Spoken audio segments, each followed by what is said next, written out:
DHS may leave known smuggling route into U.S. unprotected. Agent told by end of month we're not covering it anymore. An active smuggling route at the U.S. southern border with Mexico will be largely abandoned by the government at the end of this month, an agent with U.S. Border Patrol has informed WND.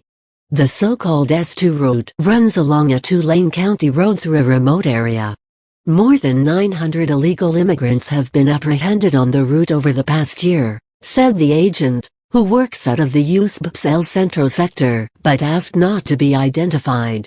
For basically the last year we've been out there covering that route. Now we were told by the end of this month we're not going to cover it anymore, said the agent, who said he has personally patrolled the route in the past. Nobody is going to be on this road come October 1st. Maybe there's something being planned that I'm not aware of, the agent told WND. But I asked a supervisor what the plans are for this smuggling route, and he said I'm not hearing anything. They know this is a major route, but so far I'm not hearing anything. Should President Trump try to prosecute Hillary? Sign the hottest petition in America now to show your support. WND contacted Jonathan Pacheco in the Public Affairs Office of the El Centro Border Patrol Sector, to see if he could confirm the agent's report. In regards to the information that you received from another agent, it could have been misinterpreted, Pacheco said in an email. What we are absolutely safe in saying is that we have always, and will continue to always patrol Highway S2. The border agent who gave the information to WND rejected Pacheco's statement as blatantly false. They may send someone over there intermittently, but it will not be covered on a regular basis, unless they change the policy between now and October 1st, he said. Mexicans, Central Americans and Chinese. He said more than 900 mostly Mexicans have been arrested trying to sneak through the remote border crossing over the past year, but we have even encountered Chinese, and of course there's always some Central Americans. With that checkpoint down, it's just going to become easy for them to load up and take that route, the agent said. They're loading up on Interstate 8, which is the major east-west route from California to Arizona. A lot are coming across either into the eastern San Diego area or the El Centro or Calexico area. 2 to 4 agents per shift have been placed on patrol in the S2 route, he said. It's a two-lane road, remote. It comes up from Interstate 8 and it winds through the desert mountains of eastern San Diego County, then drops out about 40 miles off Interstate 8 into Highway 78, and from there they can take it over west to more of the main part of San Diego, the agent said. Like the reporting you see here? Sign up for free news alerts from WND.com, America's independent news network. The U.S. southern border is divided into sections, which DHS calls sectors, and the S2 route is right between the El Centro and San Diego sectors.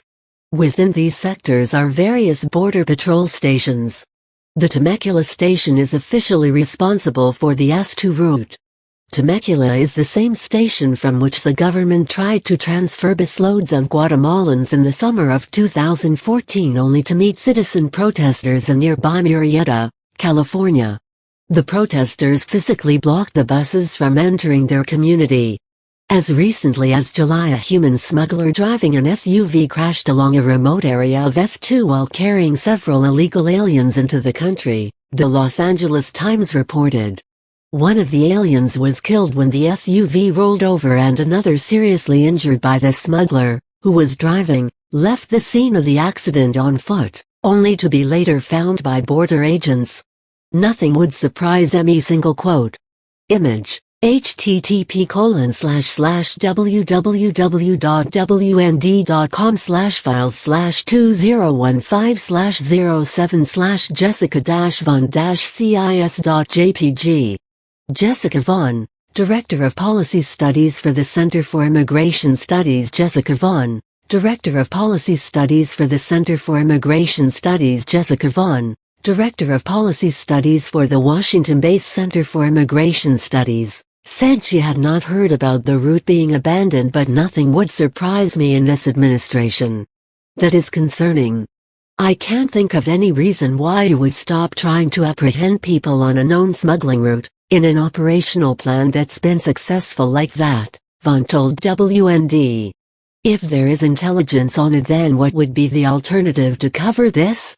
October 1st is the beginning of the new fiscal year, so that's significant, Von said. I wonder if they are pulling resources to handle all the Central Americans who are coming in, because that's been ramping up again, mostly through Texas.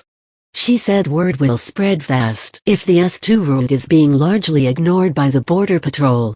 Image: http://www.wnd.com/files/2013/04/borderpatrol.jpg. Border Patrol. There's no doubt that people around the world now know the best route into the U.S. is to pay a smuggler to take them through the southwest border, she said.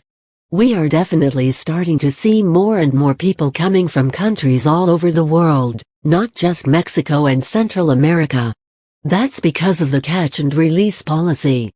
People know that once you're in the U.S. you're home free, you will be given a court date, even if you don't show up for that court date. And if you're not a convicted felon, you're going to be able to stay for at least an undefined period of time. She said the national security implications are huge.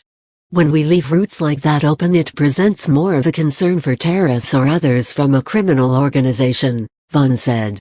The smugglers know what the Border Patrol is doing, sometimes better than the agents themselves, she added. They have very sophisticated surveillance equipment and spotters to watch what is going on. They pay them to do it, so they're going to figure this out pretty quickly. Unofficially, El Centro has been patrolling the route for over a year, the agent said. It's not going to be covered consistently, maybe some occasional agents from Temecula, but that's a big drop-off from what we have been doing, he said. But it's just foolishness, irresponsible, to let that major route go unprotected. I don't know where exactly it's coming from, this order, but DC has got to know about. It's like the Mississippi River and you have a small leak in the dike with people working on patching it up, and all of a sudden they pull the patch and the city overflows with water. Read more at http://www.wnd.com/2016/09/DHS-made-leave-known-smugglingh-route-into-u-s-unprotected/pound-sign-WTRT5GXF4FI9MDQR.99.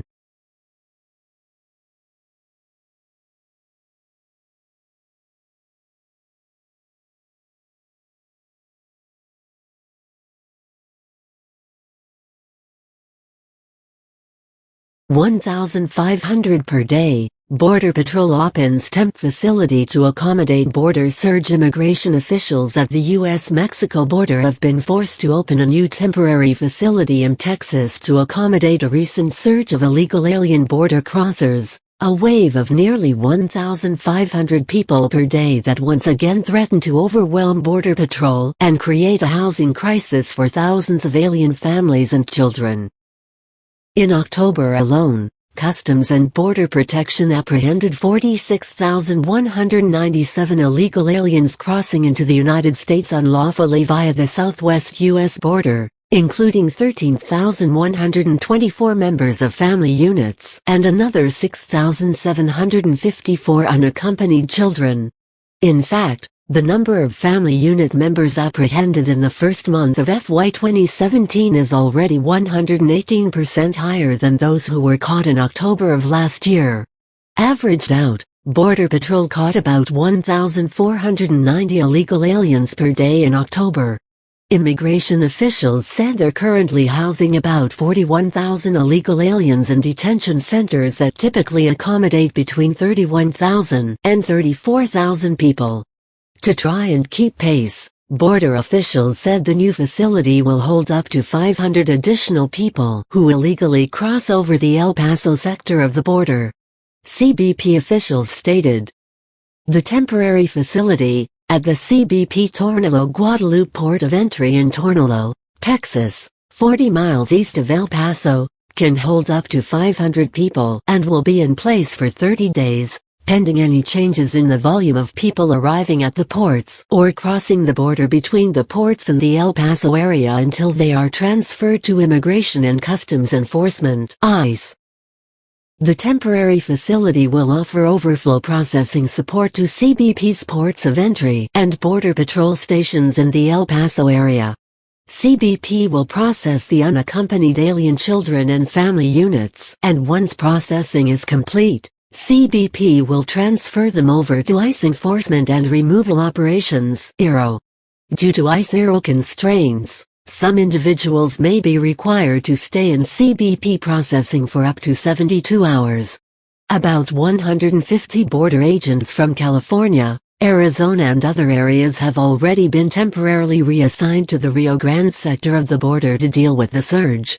That one sector alone dealt with nearly half of all October border crossings, apprehending 22,645 illegal aliens in its 1,254-mile jurisdiction over just 31 days. Thank you for supporting MRC TV.